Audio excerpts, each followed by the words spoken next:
Hello student, एक बार फिर आपका स्वागत है इस क्लास में जिसमें हम लोग पढ़ने जा रहे हैं क्लास 10th की मैथमेटिक्स। इसका चैप्टर चल रहा है 4 क्वाड्रेटिक इक्वेशन। एक्सरसाइज पढ़ेंगे 4.3। ऑलरेडी इसके क्वेश्चन हम 1, 2 एंड 3 तक करवा चुके हैं। आज पढ़ेंगे क्वेश्चन 4 से लेके कम से कम 7 क्वेश्चन। इन 4 क्वेश्चन इस क्लास में हम लोग पढ़ने वाले हैं। तो शुरू करते हैं। क्राइटेरिया क्या है उसकी सब कुछ हम आपको पहले इसमें क्लियर कर चुके हैं, जो पिछली क्लास हमने आपको पढ़ाए हैं। 4 क्वेश्चन ये, the sum of the reciprocals of the Rahman's age is 3 years now and 5 years ago is 1/3. Find the Rahman's present age. Rahman की आपको प्रेजेंट एज बतानी। कहा क्या गया है सवाल में, वो समझिए। कहा गया कोई एक लड़का है, आप अपने को ही मान लीजिएगा कि आज आपकी क्या एज है, उससे 3 years बैक जाएंगे आप, और आज आपकी क्या एज, उससे 5 years फॉरवर्ड जाएंगे आप, और दोनों का रेसिप्रोकल करेंगे, उनका एडिशन करेंगे, जो कि 1/3 के यूकल आएगा। सॉल्व करके क्वाड्रेटिक इक्वेशन फाइंड करेंगे। उसे आप किसी भी मेथड से सॉल्व कर लेंगे, जो मेथड आपके लिए सुइटेबल रहे। Completing square method, factorisation method and using formula method, किसी से भी करके आप एक्स की वैल्यू फाइंड कर लेंगे, यानी अपनी प्रेजेंट एज फाइंड कर लेंगे। अब प्रेजेंट एज अगर अपने आप एक्स मानते हैं तो 3 years बैक में जाएंगे तो x - 3 हो जाएगी। 5 years फॉरवर्ड जाएंगे तो आपकी एज x + 5 years हो जाएगी। रेसिप्रोकल करेंगे तो 1/x - 3 + 1/x + 5 = 1/3। इस इक्वेशन को सॉल्व करके हम x की वैल्यू फाइंड कर सकते हैं। आइए समझते हैं। तो क्वेश्चन 4 का सॉल्यूशन ये है, let Rahman's present age is x। Present age x हो गई। रहमान्स एज बिफोर 3 years या 3 years एगो। तो 3 years एगो के लिए क्या करेंगे, प्रेजेंट एज से आप 3 माइनस कर देंगे। आफ्टर 3 years फ्रॉम नाउ, यानी प्रेजेंट एज से आगे चलेंगे 5 years मतलब एगो। ये तो आपका एगो के लिए, लेकिन हम चलेंगे आफ्टर 5 years। और हमारे पास तीनों कंडीशन आ गई हैं, present age before 3 years and after 3 years। Now according to question क्या करना है, इनका रेसिप्रोकल। बिफोर 3 years जो उसकी एज है उसका रेसिप्रोकल, और आफ्टर 5 years जो उसकी एज है उसके रेसिप्रोकल का एडिशन 1/3 के यूकल हमको पुट कर देना। तो 1/x + 3 + 1/x + 5 = 1/3। Now solve this fraction value.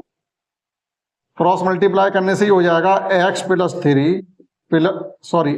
5 + x - 3 upon x + 3 into x - 3 into x + 5 = 1/3। ये तो सॉल्व करना आता ही होगा। अब यहां से देखिएगा आप 2x + 2 बचेंगे। जब सॉल्व करेंगे 2x प्लस और 5 - 3 2 अपॉन में क्या करेंगे, हम इनका मल्टीप्लाई करेंगे तो ये हो जाएगा x² + 2x प्लस, चलिएगा अब करिएगा क्रॉस मल्टीप्लाई, तो x² प्लस का 2x माइनस का 15 = 6x + 6। अब इसको सेट करते हैं इसको, तो ये हो जाएगा x² प्लस माइनस के 4x, और ये हो जाएंगे माइनस के 21 = 0। माइनस के 15 पहले से हैं और 6 और हो जाएंगे, माइनस के 21 हो जाएंगे। अब इसके फैक्टर करेंगे, माइनस करके हमें 4 लाने, यानी 7 3 या 21, 7 - 3 = 4। तो it can be written as x² minus 7 - 3 into x - 21 = 0। और आगे चलेंगे तो माइनस के 7x प्लस के 3x माइनस के 21 = 0। x टेकन आउट कॉमन, तो x - 7 plus 3 taken out common, यहां से भी x - 7 = 0। तो हमारे पास फैक्टर आ गए हैं x - 7 इंटू x + 3 = 0। अलग अलग जब हम 0 से कंपेयरिंग करेंगे तो x की वैल्यू 1 आ जाएगी 7, 1 आ जाएगी -3। किसी की एज नेगेटिव नहीं हो सकती है, that is x not = -2। Hence Rahman's present age क्या हो जाएगी, hence Rahman's present age 7 years। 7 years उसकी प्रेजेंट एज है। अब आप चेक कर लीजिएगा हमने सही किया या गलत किया। अगर हमारी दी गई कंडीशन सेटिस्फाइड हो जाती है तो ठीक, नहीं तो नहीं। देखिएगा अब इसकी बिफोर 3 years तो 4 year हो जाएगी, और 5 years हो जाएगी, आफ्टर 5 years हो जाएगी 12। तो हमें करना क्या है, 1/4 + 1/12 का एडिशन करके देखना है। 1/4 + 1/12, भाई 7 से 3 कम करेंगे तो 4, 7 प्लस का 5 एडिशन करेंगे तो 12, उनका रेसिप्रोकल किया, सॉल्व करके देखते हैं 1/3 आता है या नहीं आता। इसका एलसीएम हो गया 12, तो ये हो गया 3 + 1 = 4/12 = 1/3। कंडीशन सेटिस्फाइड हो रही है, इसका मतलब हमने सही किया। आप कर सकते हैं क्वेश्चन 4 को समझते हैं। Next question 5th। Next question 5th ये कहा जा रहा है, आपने कोई यूनिट टेस्ट दिया है जिसमें आपके जो मैथमेटिक्स और इंग्लिश में जो नंबर का सम है, मार्क्स का जो सम है वो 30 है। आप अपने तरीके से सोचिएगा, आपने इंग्लिश का और मैथ का टेस्ट दिया है, यूनिट टेस्ट दिया है, यानी जो क्लास में टेस्ट होते रहते, उन 2 सब्जेक्ट में आपके जो मार्क्स आए हैं एडिशन करके 30 आए। आगे ये कहा जा रहा है कि अगर आपके गणित में 3 नंबर, मैथ में 3 नंबर ज्यादा आते और इंग्लिश में 3 नंबर अगर आपके कम आते, तब जो प्रोडक्ट हो जाता दोनों का वो 210 हो जाता है। तो फिर बताइएगा ये आपके उन दोनों सब्जेक्ट में नंबर रियल में क्या आए हुए। In a class test the sum of the Shefali's marks in mathematics and English is 3. Had she got 2 marks more in math and 3 marks less in English, the product of their marks would have been 210. Find the marks in 2 subjects. समझ पाए? किसी भी subject के number आप x मान लीजिएगा, क्योंकि दोनों का सम हमें 30 की बिना, अगर हम मैथ में x मान लेते हैं इंग्लिश में 30 - x हो जाएंगे, इंग्लिश में x मान लेते तो मैथ में आपके 30 - x हो जाएंगे, और इसको x मानेंगे तो इंग्लिश में 30 - किसी को भी आप x मान सकते हैं, ये आपकी चॉइस के ऊपर। तो हम मान के चलते let marks in math = x, then marks in English = 30 - x।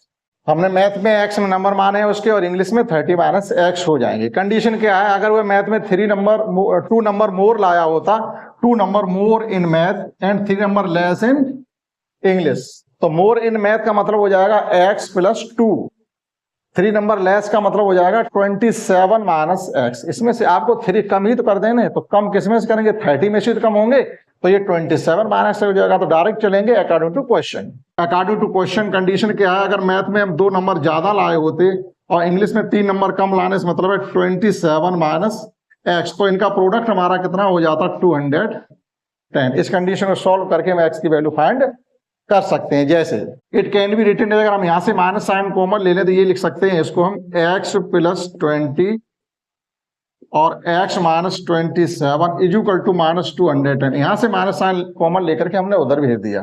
आपको क्यों लिया, ऐसा कुछ भी नहीं है, आप चाहो तो डायरेक्ट कर सकते हो। चलिए मल्टीप्लाई करते हैं, तो ये हो जाएगा x², और इनको सॉल्व करेंगे तो -25x, इनका मल्टीप्लाई करेंगे -54, ये इधर ले आएंगे तो +210 = 0। अब आगे इसको सेट करते हैं, तो हमको क्या लिखना है, x² एज इट रहेगा, -25x रहेगा। इनको जब सॉल्व करेंगे 210 से आप 54 को खर्च कर दीजिएगा। एक तरीके से आप 200 से जब 50 को खर्च करेंगे तो हमारे पास बचेंगे 150। 150 से आप ऊपर के 4 और खर्च करिए तो हमारे पास बचेंगे 146। 146 + 10 दैट इज 156 = 0। अब इसके करिएगा फैक्टर 156 के इस प्रकार से फैक्टर करने हैं कि आपको माइनस करके 25 लाने हैं।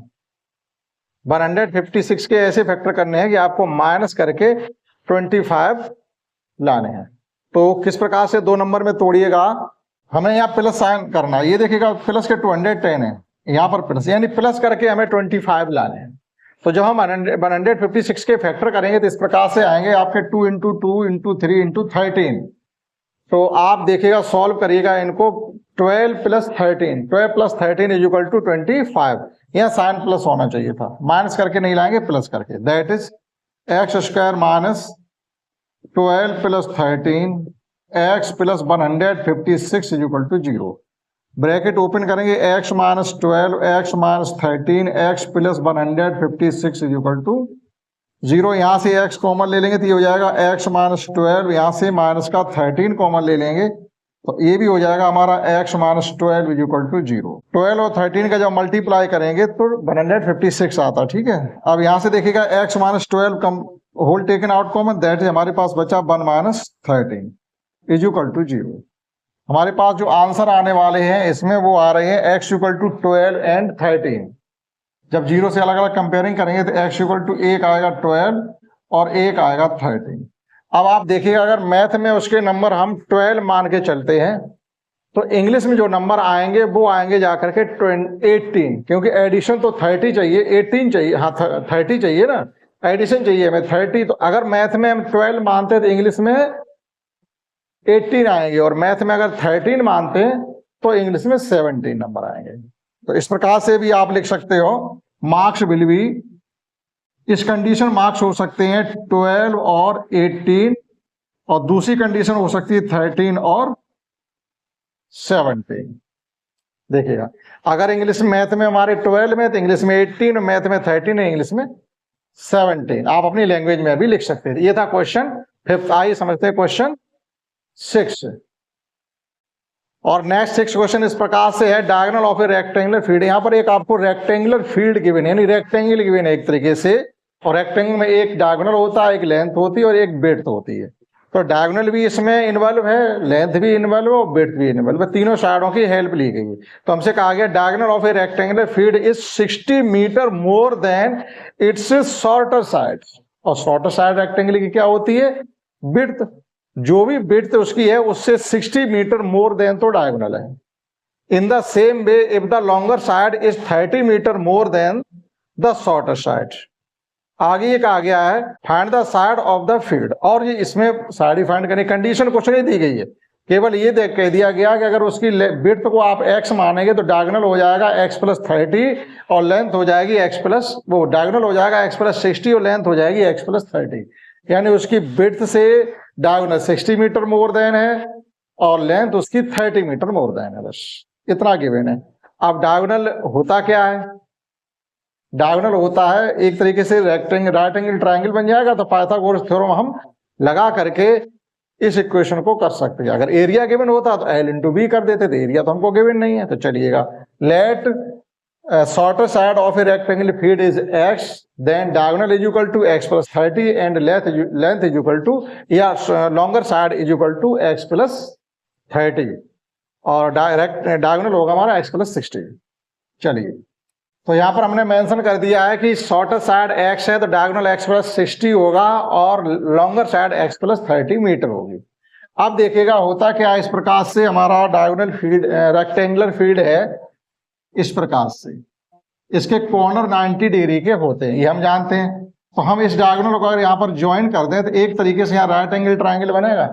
ये साइड हमको x + 60 गिवन है, ये साइड x है और ये x + 30 गिवन है। तो हम क्यों नहीं ट्रायंगल ABC, ये ट्रायंगल ABC एक राइट एंगल ट्रायंगल है, और राइट एंगल ट्रायंगल में पाइथागोरस थ्योरम का यूज करके क्वाड्रेटिक इक्वेशन को फॉर्मेट कर सकते हैं। That is according to question लिख दीजिएगा या अकॉर्डिंग टू फिगर लिख दीजिएगा, डायरेक्ट कुछ भी कर सकते हैं आप। अकॉर्डिंग टू क्वेश्चन हम क्या करेंगे, base square plus perpendicular square is equal to hypotenuse square होता है। तो इसको लिख सकते हैं हम x² प्लस x + 30 का whole square is equal to x + 60 का होल स्क्वायर। सॉल्व कर लेंगे तो ये हो जाएगा x² plus x² plus 60x plus 900 is equal to x² plus 120x plus 3600, a² plus b² plus 2ab, a² plus b² plus 2ab। That is एक x² से आप x² को कैंसिल आउट भी कर सकते हैं। सिंगल x² हमारे पास बचा हुआ है, और देखिएगा x यहाँ पर 60 है और x यहाँ पर 120 है, तो माइनस में लेके आएंगे तो ये 60x बचेंगे, और 3600 से आप 900 कम कर देंगे तो माइनस के 2700 बचेंगे इज इक्वल टू 0।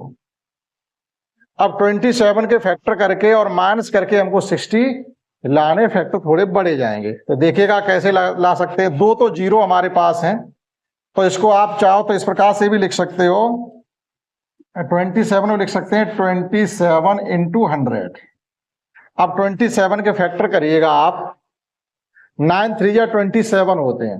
अगर आप थोड़ा शॉर्ट में करना चाहते हो तो 27 को हम क्या लिख सकते हैं, 9 × 3, एक 0 इसको दे दीजिएगा और एक 0 इसको दे दीजिएगा, मल्टीप्लाई करिएगा तो देखो 2700 हो रहा है, और 90 30 कम करेंगे तो हमारा 60 आ रहा है। तो एक तरीके से हमें लॉन्ग मेथड से इसके फैक्टर करने की आवश्यकता नहीं पड़ी, हमें ऐसे भी कर लिया इसको। अब चलिएगा इसको करते हैं, तो ये हो जाएगा x² - 90 - 30 x minus 2700 equal to 0। Bracket को ओपन करेंगे तो x square minus 90x plus के 30x माइनस के 2700 equal to 0। x taken out common, that is x minus 90 plus 30 taken out common, that is x minus 90 equal to 0। ठीक है, तो 2700 से 30 common लेंगे तो 90 बचेंगे। Now x minus 90 whole taken out common, remaining factor हमारा हो जाएगा x प्लस 30 इक्वल टू 0। अलग अलग जब हम 0 से कंपेयरिंग इनकी करेंगे तो x इक्वल टू एक तो आ जाएगा हमारा 90 और एक आ जाएगा माइनस 30। अब डिस्टेंस कभी नेगेटिव होती नहीं है तो होगा क्या, जो हमारा x माइनस 30 निकला जाकर के वो नॉट पॉसिबल होगा, तो x की वैल्यू जो रीजनेबल होगी वो हो जाएगी हमारी 90। तो उस रेक्टेंगुलर फील्ड की जो लॉन्गर शॉर्टर साइड है वो हमारी 90 है, और लॉन्गर साइड जो निकलेगी जाके, लॉन्गर हमें साइड ही पूछेगी, इसमें साइड से मतलब है कि लेंथ एंड विड्थ आपको बतानी है। डायगोनल कोई साइड नहीं होती रेक्टेंगल की, ठीक, रेक्टेंगल की साइड लेंथ और विड्थ होती है। तो इसकी शॉर्टर साइड हमारी 90 निकली। जब शॉर्टर साइड अगर 90 निकल रही है तो लॉन्गर साइड मोर देन 30 है, तो दूसरी लॉन्गर साइड हो जाएगी जाकर के, दैट यहां लिख देंगे साइड्स, हैं साइड्स इक्वल टू 90 एंड 120। ठीक, इस प्रकार से इस क्वेश्चन 6 को किया जा सकता है। आप आंसर मैच कर सकते हैं। समझते हैं एक क्वेश्चन 7 और क्वेश्चन 7 समझते हैं। इसमें हमको ये गिवन है, the difference of the square of the two number is 180। कोई दो नंबर है जिनके स्क्वायर का डिफरेंस 180 हमको गिवन है। नेक्स्ट में ये कह रहे थे square of the smaller number is 8 times the larger number. उसके बाद कंडीशन ये कही गई, अगर स्मॉलर नंबर का हम स्क्वायर करते हैं तो 8 जो लार्जर नंबर उसके 8 टाइम्स है, फाइंड द नंबर। ये दो कंडीशंस हमको गिवन है, तो इसमें हमें दो वेरिएबल की हेल्प लेनी पड़ेगी, लेकिन उस वेरिएबल को हम बाद में हटा भी देंगे। Let the smaller number is by and larger number is x, चाहे कुछ भी मान सकते हैं आप। तो सॉल्यूशन इसका क्या निकलेगा जा करके, let smaller number by and larger number x, larger number is x according to question. इनके स्क्वायर का डिफरेंस, सीधी सी बात है कि लार्जर नंबर के स्क्वायर से स्मॉलर नंबर का स्क्वायर माइनस करेंगे, तो ये हो जाएगा हमारा x square minus y square is equal to 180 condition A. Again according to question,